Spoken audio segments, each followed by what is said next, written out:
Pyramids, yes, ये सुनते ही हम यूजुअली इजिप्ट के मैसिव स्ट्रक्चर्स को इमेजिन करने लगते हैं।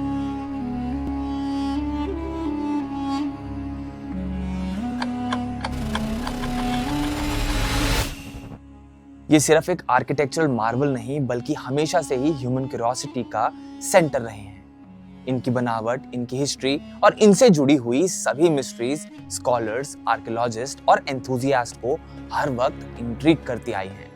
इन्हें देखकर हम ये सोचने पर मजबूर हो जाते हैं कि इतनी प्रिमिटिव रिसोर्सेज और टूल्स के साथ एंशिएंट इजिप्शियंस ने आखिर ये बनाए कैसे होंगे और क्या वजह रही होगी इनको बनाने की।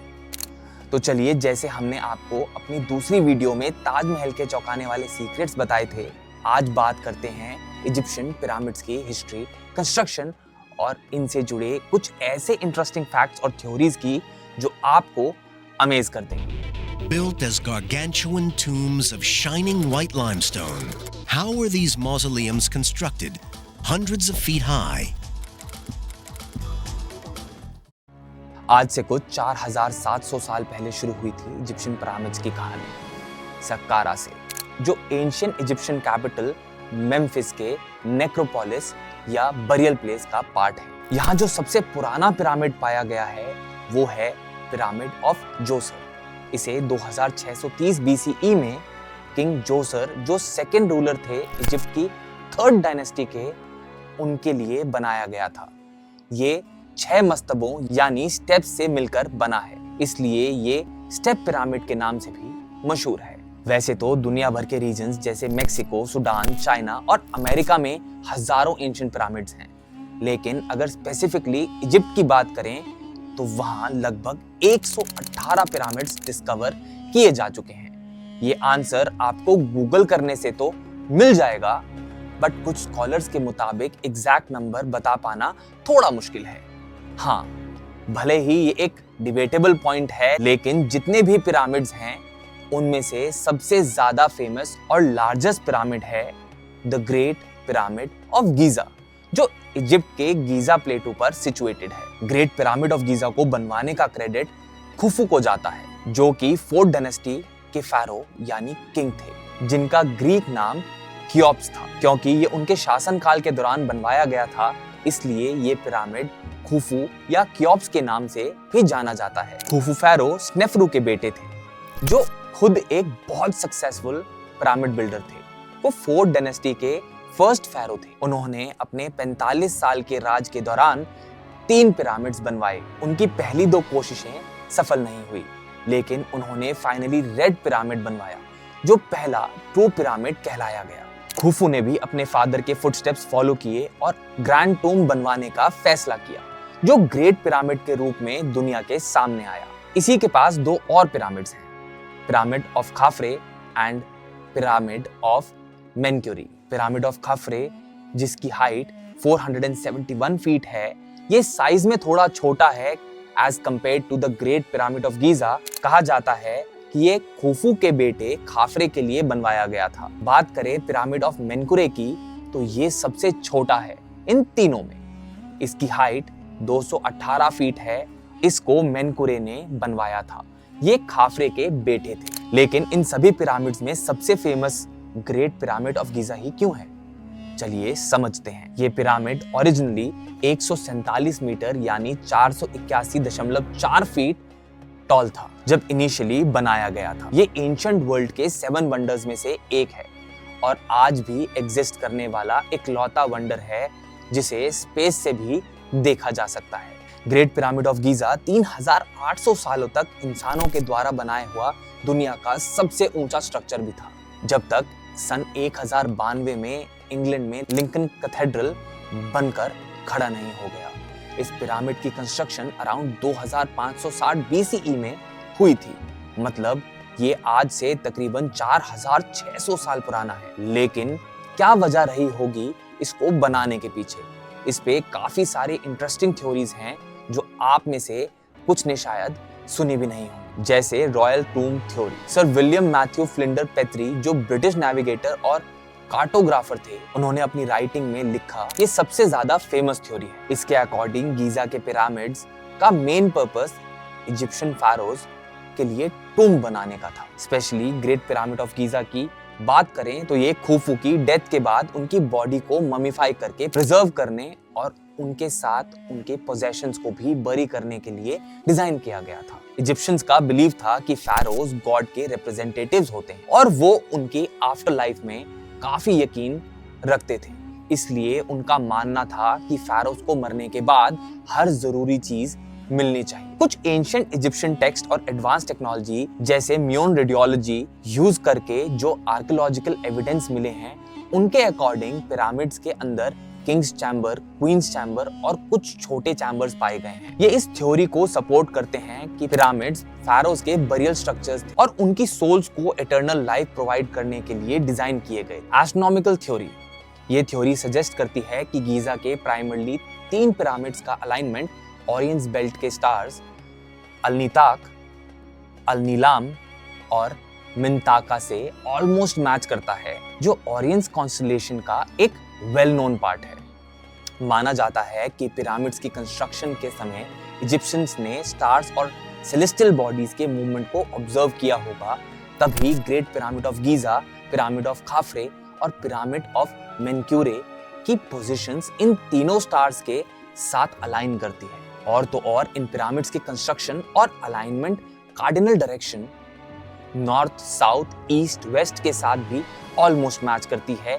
ये बस 0.067 डिग्रीज काउंटर क्लॉकवाइज है परफेक्ट कार्डिनल अलाइनमेंट से, जो नाम मात्र का डिफरेंस है और आज के मॉडर्न टेक्नोलॉजी से भी इसको अचीव करना बहुत ही मुश्किल है। यही नहीं, आपको ग्रेट पिरामिड ऑफ गीजा के बेस, जो कि एक परफेक्ट स्क्वायर है, उसकी एक साइड की लेंथ को हाइट से डिवाइड करने से एक वैल्यू भी मिलती है, जो गोल्डन रेशियो 1.618 के बहुत करीब है। कुछ स्टडीज और स्कॉलर्स ने ये ऑब्जर्व किया है और इससे ये अनुमान लगाया है कि इजिप्शियंस ने शायद एस्ट्रो सर्वेइंग टेक्निक्स यूज करके ही अपने आर्किटेक्चरल डिजाइन्स में ये अलाइनमेंट और रेशियो अचीव किया होगा। कॉस्मिक सिंबल थ्योरी, एक और इंटरेस्टिंग थ्योरी ये है कि पिरामिड्स की शेप इजिप्शियंस के लिए एक कॉस्मिक सिंबल था, जो कि रीबर्थ और इटर्नल लाइफ को रिप्रेजेंट करता था। पिरामिड्स की पॉइंटेड शेप सन की रेज को रिफ्लेक्ट करती थी, जो pharaohs को रा यानी उनके सन गॉड के साथ मिलने में हेल्प करती थी। और तो और एक और कंट्रोवर्शियल और सेंसेशनल थ्योरी ये है कि पिरामिड्स को एलियंस की मदद से बनाया गया था।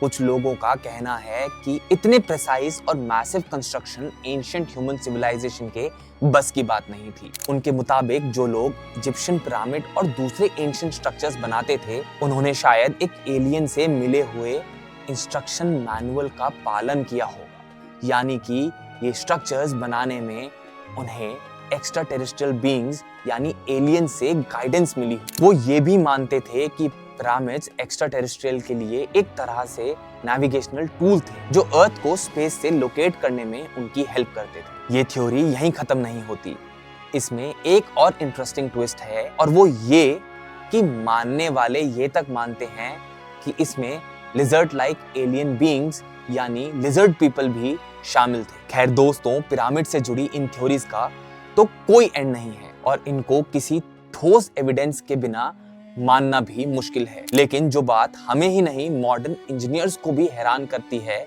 वो ये है कि बिना आधुनिक टेक्निक्स, टूल्स और मशीनरी के इन मैसिव पिरामिड्स को बनाया गया। तो आखिर कैसे बनाया गया? तो चलिए ये भी समझ लेते हैं कि वर्कर्स ने किस तरह से पिरामिड्स बनाए और इस प्रोसेस में क्या टेक्निक्स यूज की गई थी। रिसर्चर्स का मानना है कि इस मैसिव स्ट्रक्चर को बनाने में लगभग 20,000 वर्कर्स ने 20 साल तक लगातार काम किया था। ये सुनते ही मोस्टली हम सभी के माइंड में ये पिक्चर प्ले हो जाती है कि पिरामिड्स को स्लेव्स के थ्रू बनवाया गया था। दिन रात उन्हें मार पीट कर काम कराया जाता था।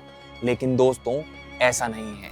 ये सिर्फ एक कॉमन मिसकंसेप्शन है जो पुरानी हॉलीवुड मूवीज और लिटरेचर की वजह से आज तक पॉपुलर है। आर्कियोलॉजिकल एविडेंस जैसे कि गीजा प्लेटो पर वर्कर्स विलेज के मिलने से ये पिक्चर तो क्लियर हो गई है कि पिरामिड्स बनाने वाले लेबरर्स स्लेव्स नहीं थे। वो हाईली स्किल्ड वर्कर्स थे जो अपने काम में प्रोफिशिएंट थे। उन्हें अच्छा खाना और मेडिकल केयर ही नहीं मिलती थी, बल्कि उनको कंस्ट्रक्शन साइट के पास ही परमानेंट हाउसिंग की भी फैसिलिटी दी जाती थी। अब बात करते हैं प्लानिंग और डिजाइन की। स्कॉलर्स को ये फैक्ट लंबे समय से कंफ्यूज करता आया है कि आखिर क्यों ये पिरामिड्स फर्टाइल ओएसिस या किसी अट्रैक्टिव लैंड पर नहीं बल्कि डेजर्ट लैंड पर बनाए गए थे। इसको लेकर अभी हाल ही में एक स्टडी में ये सामने आया है कि ये लोकेशन स्ट्रैटेजिक थी और कंस्ट्रक्शन के लिए परफेक्ट थी, क्योंकि यहाँ से रिवर नाइल की अरहमद ब्रांच पास में बहती थी जो कंस्ट्रक्शन मटेरियल्स को ट्रांसपोर्ट करने में हेल्प करती थी। इसी के थ्रू वर्कर्स के लिए स्टोन्स को कंस्ट्रक्शन साइट तक ले जाना रिलेटिवली इजी हो जाता था। रही बात इसके मटेरियल्स की, तो ग्रेट पिरामिड के मेजॉरिटी स्ट्रक्चर को 5.5 मिलियन टन्स ऑफ टूरा लाइमस्टोन से बनाया गया है। ये टुर्रा से लाए जाते थे जो गीजा से 15 किलोमीटर दूर था। उस टाइम में भी ये मटेरियल अपने हाई क्वालिटी और स्मूथ फिनिश के लिए बहुत फेमस था। आज भी अगर ध्यान से देखो तो पिरामिड्स के टॉप लेयर पे आपको ये देखने को मिल जाएगा। इसके अलावा पिरामिड्स के अंदर के चैम्बर्स और स्ट्रक्चर्स को बनाने के लिए लगभग 8000 टन ग्रेनाइट यूज हुआ था, जो कि बहुत ही हार्ड और ड्यूरेबल मटेरियल होता है। इसको आसवान, जो इस साइट से अप्रोक्सीमेटली 800 किलोमीटर दूर था, वहां से लाया जाता था और साथ ही साथ 5 लाख टन मोर्टार और मड ब्रिक्स का इस्तेमाल भी किया गया था। इन टोटल इस पिरामिड की कंस्ट्रक्शन में 2.3 मिलियन स्टोन ब्लॉक्स का यूज हुआ था और एक एवरेज ब्लॉक का वेट था 2.3 मेट्रिक टन्स।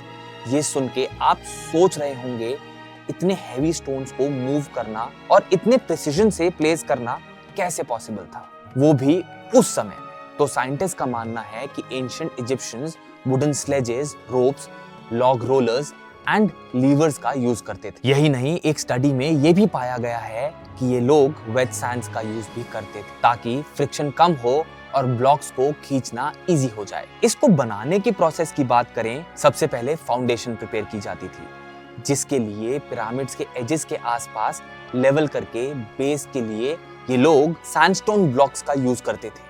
फिर स्ट्रक्चर को स्टेबल रखने के लिए पिरामिड्स का कोर रफ लाइमस्टोन ब्लॉक से बनाया जाता था और बीच में सैंड और मड ब्रिक्स भरी जाती थी। पिरामिड के आउटर केसिंग के लिए इन्होंने फाइन लाइमस्टोन ब्लॉक्स का यूज किया था और इन ब्लॉक्स को बड़ी ही प्रिसाइजली ये लोग कट करते थे ताकि सरफेस स्मूथ लगे। इनको खूब पॉलिश किया जाता था ताकि पिरामिड सूरज की रोशनी में चमक सके। यही नहीं, पिरामिड्स को बनाने का सबसे चैलेंजिंग पार्ट यानी लिफ्टिंग टेक्निक की भी बात करें तो पिरामिड्स के अपर लेवल तक हैवी ब्लॉक्स को लिफ्ट करने के लिए कुछ अलग अलग मेथड्स यूज किए जाते थे। जैसे कि ये लोग एक लॉन्ग स्ट्रेट रैंप बनाते थे जिसकी हाइट को ग्रेजुअली बढ़ाया जाता था। फिर इस रैंप के थ्रू ब्लॉक्स को खींचकर ऊपर ले जाते थे। इसके अलावा पिरामिड्स के साइड पर जिगजैग रैंप और उसके बेस के इर्द गिर्द स्पाइरल रैंप की हेल्प से भी ब्लॉक्स को धीरे धीरे ऊपर के लेवल तक